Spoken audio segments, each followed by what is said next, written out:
hear a ship's bell, you hear some timpani in the background, and it very much sets the stage for this eerie sort of event.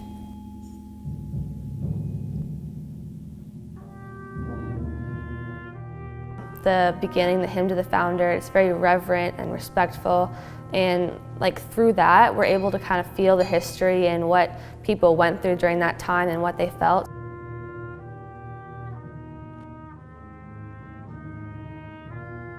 Then, as the piece picks up and moves into kind of the work theme, honoring the work that again gets done out on the Great Lakes, the shipping port. I know a lot of the ships came out in the storm from down the Sarnia Way, and they kind of make their way up, and just the difficulty of that lifestyle and the bravery of taking on the lake.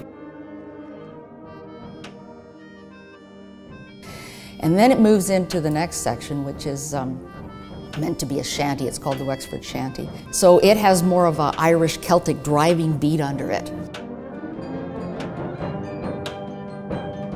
As it builds up, it starts going into the actual storm, and just like, in a way, I feel like it's like fighting through the storm, trying to get through it. It actually feels like a rogue wave has just hit something. There's that build and sudden, like water coming against a hull or against rocks.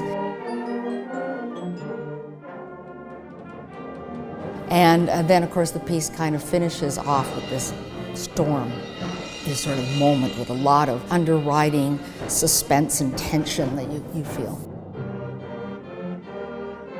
Sailors lost their lives, but it's a whole tribute to their battle with the storm. That's what I think of it.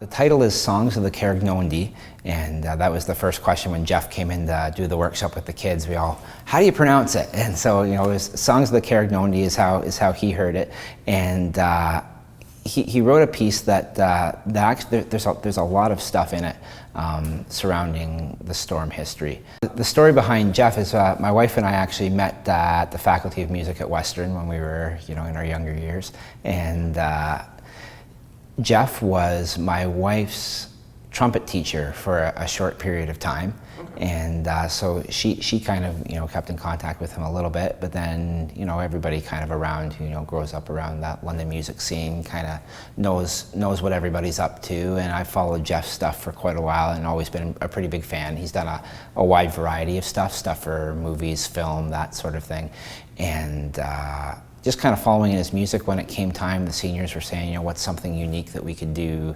this year? And I had a big group of seniors, and it just came down to, well, I know this guy who writes pretty awesome music. Why don't we reach out and see if there's a chance that he'd do something for us? So we reached out, and he got back right away and loved the idea. The kids, the senior musicians, had kind of talked, and we shot some ideas around for what the piece could be about. And we kind of landed on the lake. It's pretty spanning for affecting people in Huron County. 2013 was the 100th anniversary of the sinking, and a terrible storm on Lake Huron, and it's been written about by several people, several prominent local historians, and the opportunity came along to put some of that to music, to tell the story in music, and it very effectively did that today. So we got the piece in November, I believe. So we had it start to be written in August, I believe. We funded it, and then we got the piece in November. So Karegnondi was the first name for Lake Huron when it was found, and on the first maps, it's not called Lake Huron, it's called Karegnondi. Well, I think it's really great that the song means something, especially like so close to Huron County. Like it's the Great Storm of 1913 was such a big part of our history. So to play a song that actually it means something to us here in Huron County, I think that's really important. He does a really good job of representing Lake Huron like it's a huge body of water, which it is, and he gives it the respect that it deserves through his piece. Just go on your own, play it. And think of it as a performance of your lifetime, and you try to get every staccato and slur and tongue thing happening. Okay, go.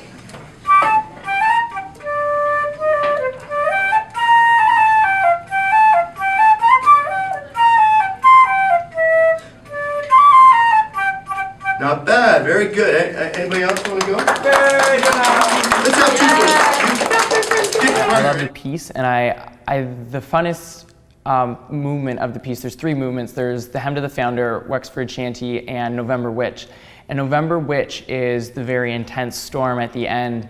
And that's a really cool full piece, but it really wouldn't be as amazing as it is if it wasn't for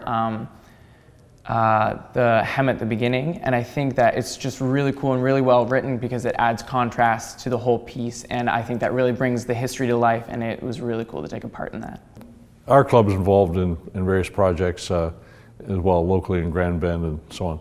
But every club has a youth component where we promote the growth of youth, whether it's education or involvement or whatever, to seeing young kids grow in their skills, their talents, their involvement in the community, and making good citizens of them. And so we're very, very pleased, and we're enthusiastic to jump on this proposal when it was presented to us. And when I presented it to the club, there wasn't one objection. They didn't balk at the amount of money, but I think they want to see the finished product. And I'm anxious to have the band provide an opportunity for club members to see the show.